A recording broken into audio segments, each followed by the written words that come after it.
what you're gonna say. Damn, Cam, you need a haircut. You're right. And unless you're gonna pay for it, I suggest you. Anyways, I'm going through a couple of stuff right quick. So this interview that I have uploaded coming up next is with my brother Quevin. He is 2 years older than me. He's from Atlanta, Georgia, and we met each other actually while we was on the west side of Texas. We kind of go way back. Anyways, we're gonna keep it moving right along. Cooking with the family competition was a success. But what I'm gonna do is I'm gonna give each contestant a crown, just because I think every single one of those dishes was like perfect. And if it was up to me, they all win it, which it is up to me. So y'all get a crown. Next event is actually gonna be in October 22nd. I think that's what the date is. Check with me back and get on that. I'll have all that stuff down in the description below.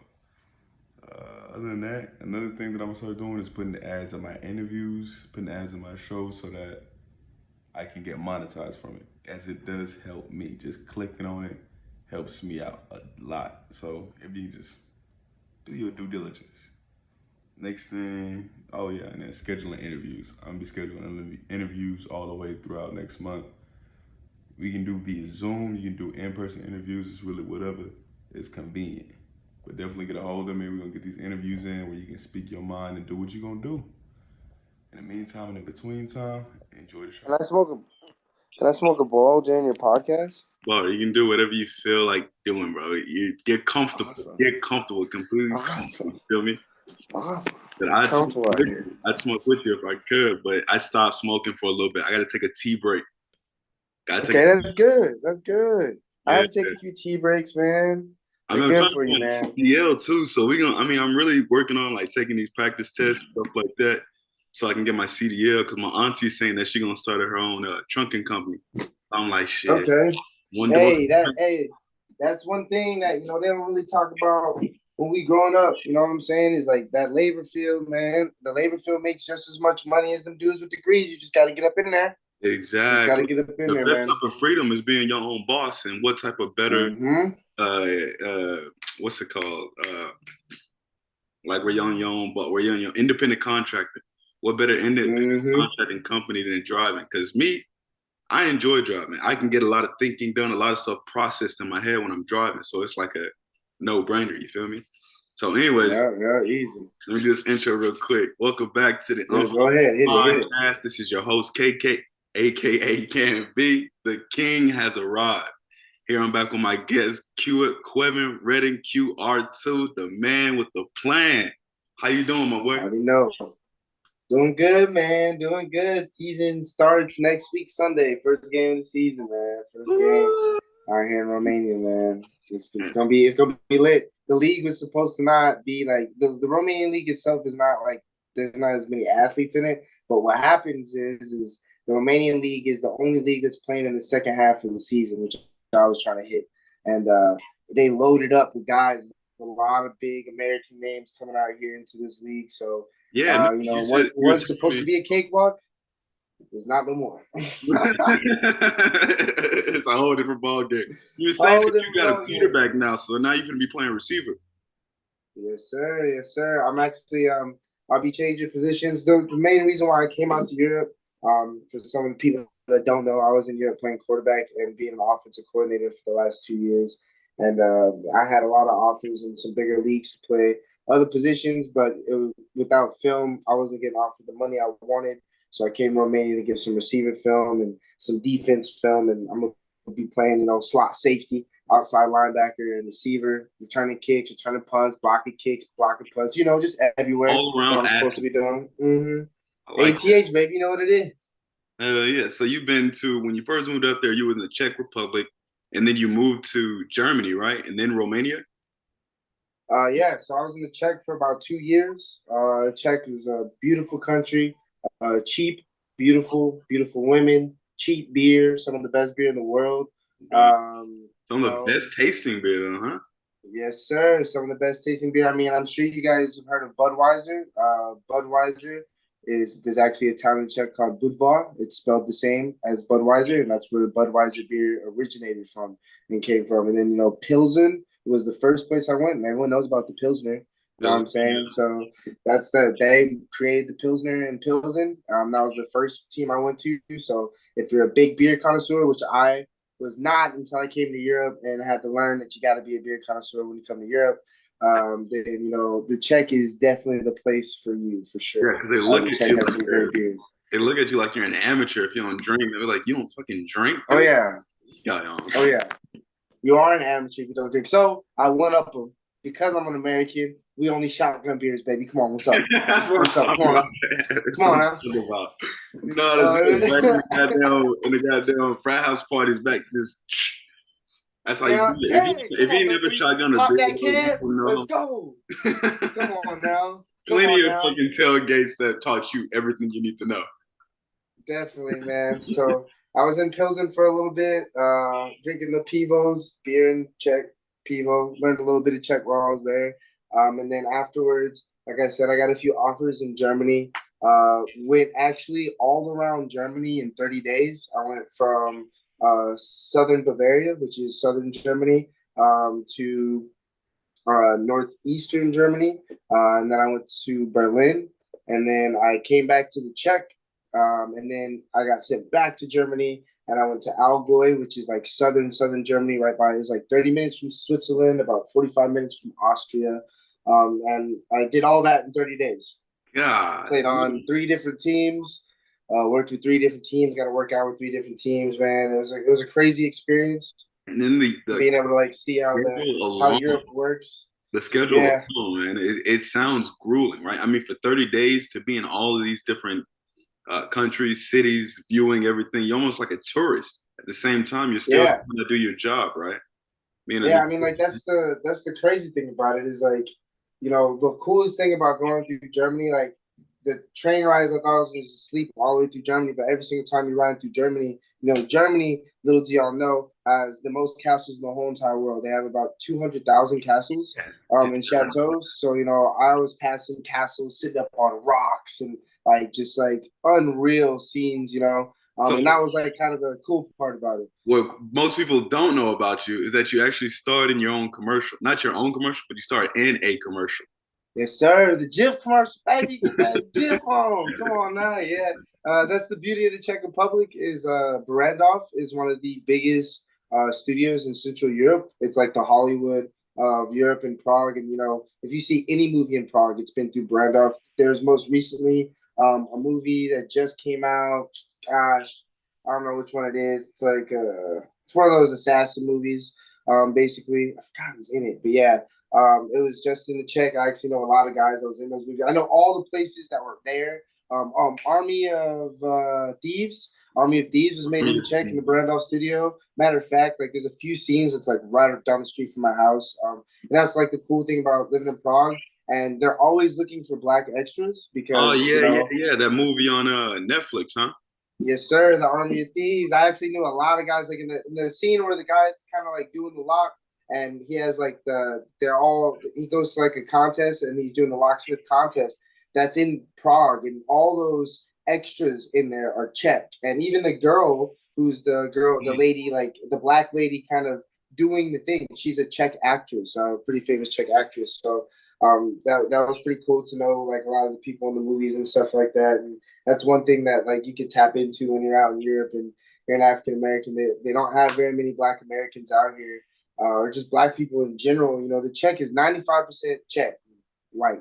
Yeah. And then Find another the person. other 5%, actually there's 2% Vietnamese, so there's a higher Vietnamese population, and the other 3% is Gypsy, or Roma is what they call them, but Gypsy, which is Gypsies are from East India, not Romania, just so you know. Found that out when I got here. But yeah, so They have to that was correct you. yeah, bro. Because in the Czech, that's one of my big things on. I studied and majored in sports and society, so I studied cultures. And so when I come out to all these places, I really kind of divulge and really go deep in the culture. Last week I was actually at where Vlad the Impaler was born. Vlad the Impaler is what you guys know as Dracula. So I was there where he was born last week. And like, you just kind of like got to engulf the whole entire culture so that, it makes it easier for the players to accept you. because you trying to learn some of their languages, and they enjoy that type of stuff, and it helps you out to understand about other cultures, and that's one of the things in the Czech. The Czech didn't really like the gypsies, and gypsies aren't liked everywhere, but there's a big misunderstanding about gypsies. They kind of have no clue where they come from. They have no clue why they're about in their countries. Yeah, basically, people just think they dropped them off. So it was when I came to Romania, I asked people like, "Where are the gypsies from?" They're like, "From East India." But in the Czech, they'll tell you like gypsies are from Romania. And they'll tell you Roma. Their original name is Roma instead of gypsy, which I mean, in a sense it is, but at the same time, they're not from Romania. They're from East India. They just have a big community in Romania. Interesting, bro. That's interesting as hell. So I mean, you get to talk to many different people out there that are from all over that you just gather all this intel from, and absolutely, you put that into your own perspectives. And how does that alter your own perspective from before you went out to Europe to now? I would really say I have so much more empathy.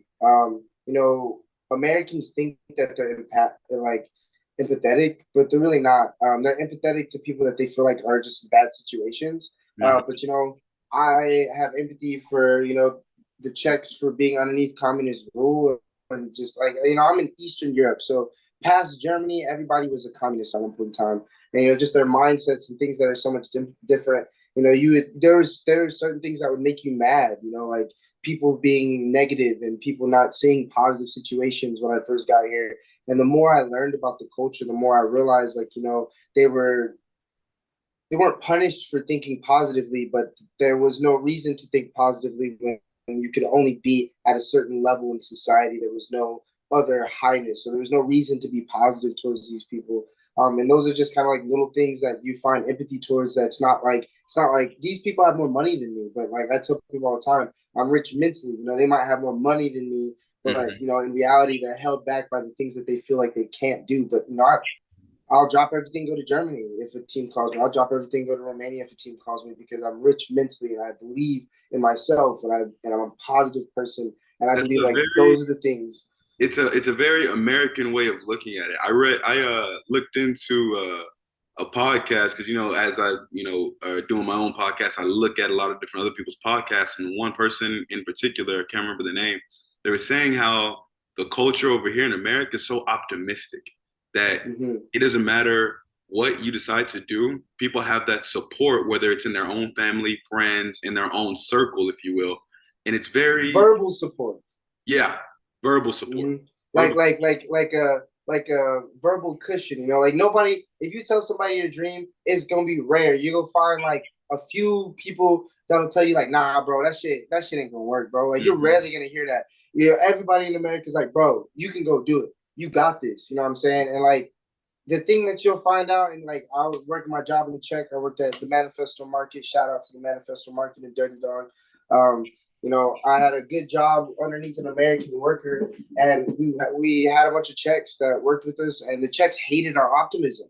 They hated that we were positive and like we would smile in your face, and we were like, you know what, it's all right, we're gonna get through it, and we're gonna be better for That's it. how we win. They hated those things. Yeah, and I tell people all the time, that's why we win. At the end of the day, like I always tell people, Americans win because of a mindset. We have a mindset of we're gonna be better, we're gonna be great, and we believe in ourselves. And the Czechs would literally tell us like, I hate that fake American smile shit, that fake American optimism. And I used to always say, like, what does it hurt to smile?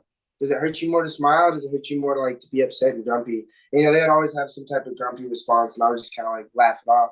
And that was another reason why it was hard. It gets hard being American in some of these countries, is because everybody around you is so pessimistic. If you tell somebody, yeah, man, I'm gonna go next year and I'm gonna go to Germany and I'm gonna go play in Germany, they'll laugh in your face, but like, okay, Germany, okay. We'll see, and you're like, oh, what the fuck? In America, like you said that to me, I slap you in the face.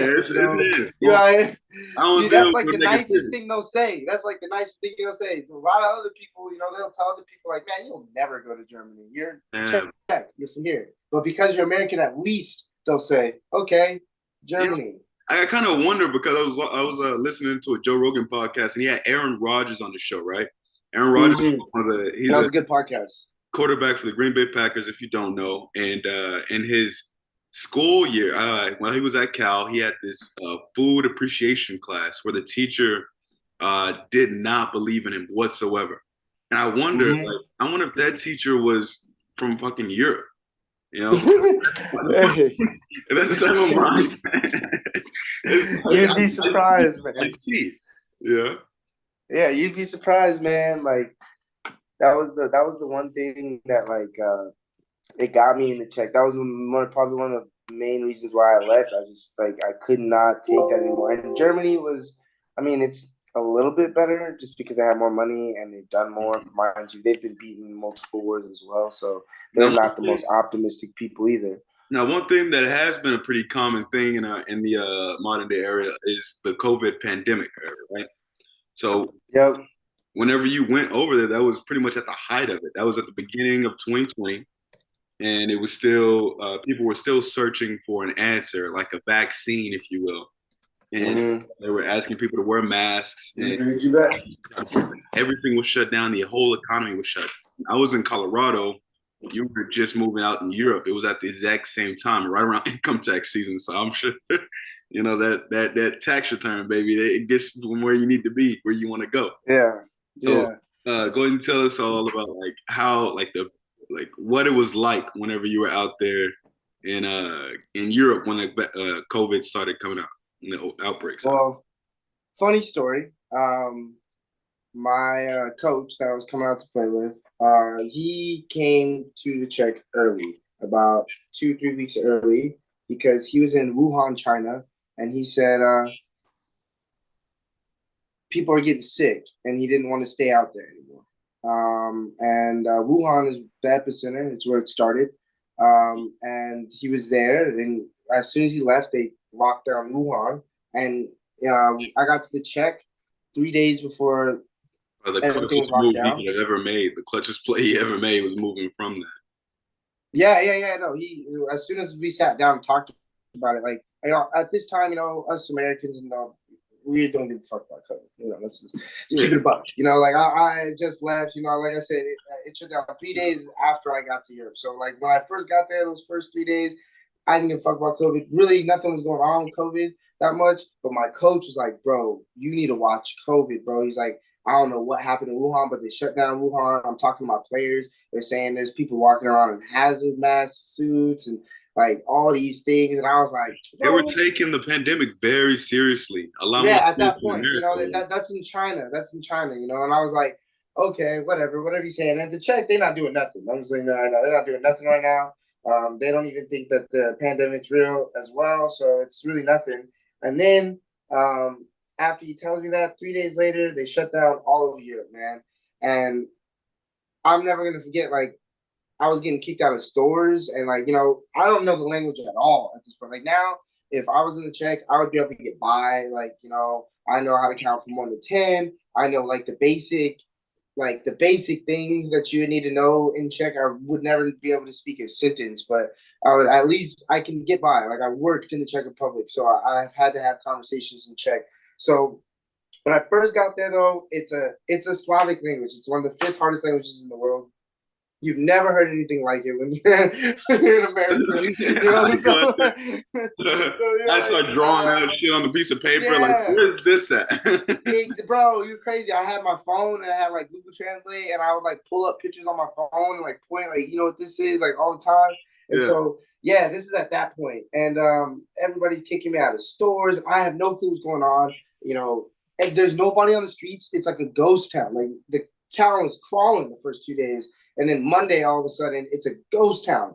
And I'm like, yo, something's totally off right now. Luckily, my coach was there with me, and he was kind of letting me know, yo, they're shutting things down. I'm talking to the management. They're doing all this stuff. And he's like, I'm going to go home. And at the time, I didn't have a situation that I could go home to. I left everything at home to come make something out of Europe, for 3 months and figure out in those 3 months what I'm going to do. So, you can't leave something and then a week later, call everybody back and yo,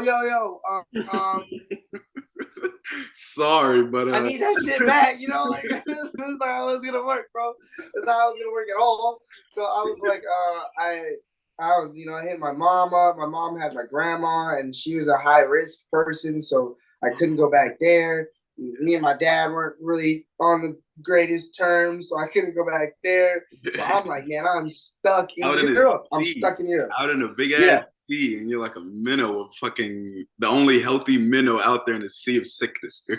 yeah, yeah. And like it's like everybody's getting sick every day out here, and I'm like, that's crazy because I'm seeing the same people and they're not getting sick, and it was just like it was such a confusing time for me for sure. I was like a lost puppy out there. Luckily, I had some good friends to kind of help me out and start translating and start letting me know what's going on with COVID and stuff like that. And the first like 2 3 months when America was trying to riot down the street and we were doing Black Lives Matter, everybody in Europe was inside. Yeah, Uh, I mean, you know, they were supporting from the fucking Instagram. I included. I watched what What you was guys it? did on I think TV. it was like people were posting like a full black screen as their profile picture to show Yeah, you. yeah. Like at that moment in time, everybody in Europe's inside watching y'all asses. Like crazy ass Americans are outside. Everybody else is inside. They know better. Crazy ass Americans are outside. All right, whatever it is. And then in So that. Colorado, dude, it was like every day they were protesting out in Colorado, which was something that made me Mhm. happy. I'd go out there every weekend because I was still working for Verizon, but Verizon, they fired both of my employees, so I was working at my store every single day, all day from open to close. But on the Damn. weekends, I would close up shop early. I can say it now because I don't work there, and I would go downtown and protest with them. And then Mm-hmm. I remember the last time I stopped protesting because of this sole reason. I was looking back, and there was these guys that were talking to these girls, right? And they were loud as fuck, talk like mad, flirting, loud as fuck while they were giving a speech about the protest and people that were dying.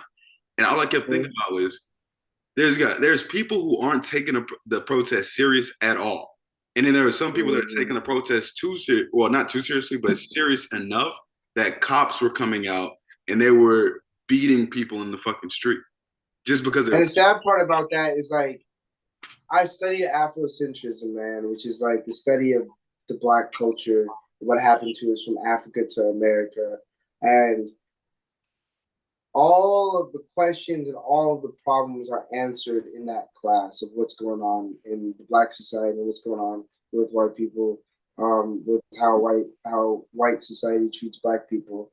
And I learned so much about myself, like things that I didn't know as a Black male.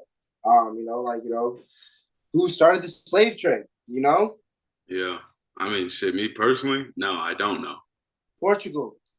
Portugal sold all of the slaves. They did for a long time. That's why they were also the first to stop the slave trade, right? So like these are things that like smart whites were sitting on and we're saying certain things to confuse other Black people. We're putting it on TV and we're putting it out there, and it all looked bad from my perspective of being a Black American in Europe, and it was so heartbreaking to me because I was screaming at the top of my lungs at people in the Czech who aren't going to listen because 95% of the people in the Czech are white, so they can't even fathom what equality is when it's fully equal for 95% of everybody. That 5% doesn't matter to them. So like it was really hard for me because I'm trying to spit to them, Black knowledge and Black education, and just really trying to get them to realize what happened to Black people, and just kind of like screaming at a wall and watching all my friends and family marching down the street and being a part of something that I studied my whole entire life, and that I told myself, you know what, if there was something ever like this, I would be at the forefront of it. And it was being ran by, young college students, which at the time I would have been a senior in college, learning about Afrocentrism, learning about cultures, so it was heartbreaking for me to just how it all unraveled and how you could just kind of see that, the Black Lives Matter thing really became a brand for the Democrats and became something that wasn't true like civil rights movement like it needed to be. It was a beautiful movement at the end of the day, but it didn't what we wanted to happen didn't happen because of the education that we had behind it, and the people that we had behind it. Like you're saying, we had a lot of people that Black really wanted it, heroes. a lot of people that didn't, a Mm-hmm. lot of people that were just out there to make their screen black, you Yeah, know. yeah. And that was kind of the sad thing of it. And I remember there was days where like I'm sitting in my room crying watching the protests, man, because I would have done anything to be there, but I'm here in the Czech where people can't even hear my voice. They didn't have no protest. They didn't have no fucking walk down the street for Black Lives Matter. Matter of fact, everybody on my team was all lives matter and white lives matter, because to them, they didn't understand our movement because we did a very, very bad job of portraying our movement verbally and trying to explain it to people throughout the world. You know, it was even hard for me to explain to people what Black Lives Matter was for a while. And then, you know, people are showing me videos. Look, they're rioting in the street. How is this better than what we're doing? How is this? And it's like, you know, to explain all that, it took a lot, and I was able to because of my education on Black people. But at the same sense, you know, I'm sure that these questions were being asked to other people that didn't have the proper answer. That's going to have a different outlook on how Black Americans were, and that's kind of how that was how my whole first COVID experience really was just like locked in my room on Facebook, arguing with White Lives Matter people, literally sending them like pictures of my textbook from college of like, you know, this is what happened to Black people. You know, this is what racism is. You know, this is how it is. You know, and looking back at the history, Black and African American, just African American people in general, and Africans in general, they've helped form a lot of what the world is today. Do you think African history should be taught all around the world? I'll say this: the most misunderstood culture in the world, because they don't educate people about us, is Black culture. 110%. You know the Jews, don't you? Mm-hmm. You know exactly what happened to the Jews. But you as a Black man don't even know where the slaves came from. Yeah. That's a problem. That's a problem in our education. And that's the reason why, you know, when you learn things about society and psychology of society, what you learn is the reason why they don't teach you things is because it makes it easy for you to do harsher things to certain people because you don't have the knowledge of these people, or you have improper knowledge of these people. And you know, Hitler practiced this for a long time with the Jews, and he took his notes from America and how they treated Black people. You know, and so like you have to understand those things, that this is why we weren't educated as Black people, and this is why they don't educate you about Black people, because they can continue to hold that society down and it be okay in society because you know nothing about us. You don't know how we got here. You don't know how many years we were slaves. You don't know how the slave trade even worked or how it processed. You don't know about the Middle Passage, the hardest part of the slave trade, crossing the Atlantic, and how rough and how bad and how many Black people died within that crossing the Atlantic is unreal. How many slave ships were completely lost? That's hundreds and thousands of slaves completely lost in the Atlantic Ocean. And these are things that nobody knows about because you have to go to a Division I school, pay $81,000, study society, and finally you can study Afrocentrism because nobody wants to take that class because they have no clue what it is. And you're in there with every Black kid that's in the school and like a trickle of white people. And it's the smallest class out of a school where I had lecture halls of 350 people. My Afrocentrism class has 25 people.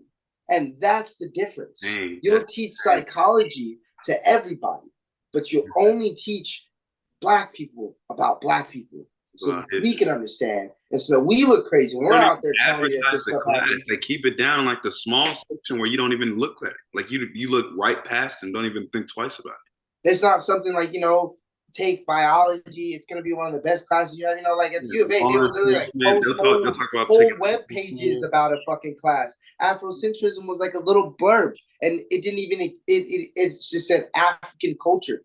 I didn't even know what that was. I'm like, I have no clue what it is. And I click on it, I go to the class, and the very first thing he tells us is Afrocentrism is the study of what happened to Africans when they came to America, and the culture of the African American culture and the African culture, and how they preside and how they proceed versus each other.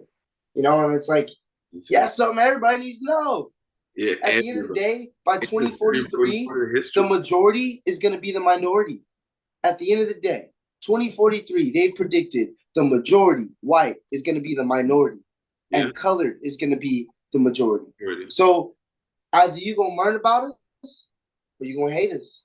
But at the end of the day, we have to figure out a way to coincide and live together. And if you don't learn about a culture, I know everything about white people. They don't know nothing about me. Yeah. I remember we had a conversation about because I was telling you that I was getting back into rock and roll, which, you know, a lot of famous rock and roll artists that you like, big names, obviously that comes to your mind, Lil Wayne, you could say Juice World. Yeah, Rock and roll. Lil Wayne, he had a little part in. When I think rock and roll, I think AC/DC, Guns N' Roses. Yeah, but I'm talking about like black people. I'm talking about For black people, like only one Living you can Color. really think of is Jimi Hendrix. Jimi Hendrix, Yeah, and Lil Wayne, Juice WRLD, the newer school guys too. Darius Rucker's like country rock. He was in the white. He in there. He in his own little genre. Living Color. You know, you search up Cults of Personality, dude, and it's like the number one song for years since back in the '90s. And I was kind of like searching up. I was like, black people in rock and roll. Bro, there's countless black Americans and black people in general that are in and study the field of rock and roll. And these are things that, like, in my mind, never even occurred to me. Didn't even know it. And it's like, you'd be surprised. The best education is education. You know, I would have never known if I didn't just search it up. But you know, like people like Jack Sparrow. Jack Sparrow is a pirate. Pirates are Somali, right? Nowadays, right? The Somali pirates, right? Yeah, Somali. Pirates were mostly black too. Black people. Because they were leaving their country. They were runaway slaves. They were people looking for jobs, tradesmen. And a lot of them were black. You know, Jack Sparrow is one of them. The best way we could. That's what literally America was founded on. That was like, well, I mean, it was founded on a lot of different shit. But, you know, getting skills and resources from other countries, from other people, that's what made America one of the greatest countries. That's what is America. America has no identity but the identity of the world. Yeah. That's what people have to realize. America's identity is the world's identity. You eat Chinese food, you eat Mexican food, you eat Italian food, eat American food. What's American food? Jerusalem food. You know what I'm saying? People ask me all the time, cook me some American food. What's American food? McDonald's, nigga? McDonald's? What? Motherfucking Burger King. Come on, son. Right? Who could so like people, that's the first thing I learned about Europe was that like America blinded us for so many years saying that these are third world countries, that these are like, bro, Romania is one of the poorest countries in the world. My flat's beautiful. Yeah. My apartment's beautiful. There's a place the women here are beautiful. There's a place in Vietnam where it's like a bridge of people walking across it, and it's two hands holding the bridge up. And over the side of it, you can see beautiful, lush fields, the oceans, and it's my coach. He's been to 15 countries, and he says his favorite country is Brazil. Brazil's where the favela is. You know, like when you hear favela, you think them hut houses and stuff, and like his living conditions sometimes weren't the best when they were moving around houses. But he says that is his favorite place.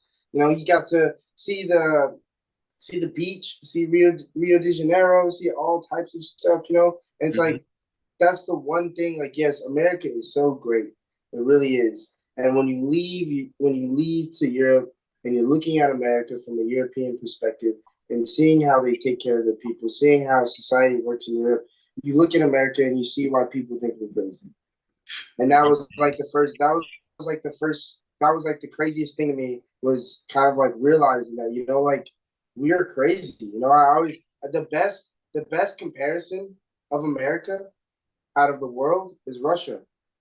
And like Americans would hate to hear that, but I mean, because it's the truth. It's similar as hell. Like if you really look at the very similar. You can get anything you want in Russia. Same way you can get anything you want in America. You know what I mean? Like it's the government it's a very malicious military type state. You know, at the end of the day, yeah, they make people go into the military in Russia, but we have one of the biggest militaries in the world. Yeah, we don't make people, but how we treat nationalism is pushing people towards being in the military, towards giving their life for their country is one of the most honorable things you can do. Have you heard that before? I have.